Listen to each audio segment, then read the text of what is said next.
Welcome to the Fixer John channel. On a 2007 Ford Focus, I want to show you where to find your fuses. There's a couple of locations.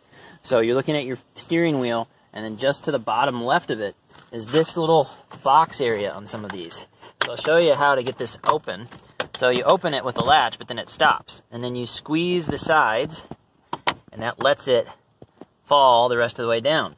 And then if you look inside there, you'll see some fuses.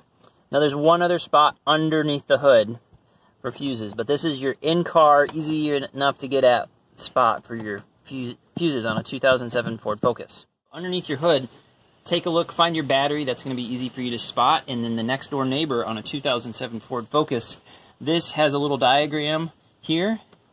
Got a little latch. Should be able to pull and hinge this way. And you've got a few more fuses underneath here. So if you're looking for fuses, or in some situations these should be relays, these are the two locations that you'll want to look.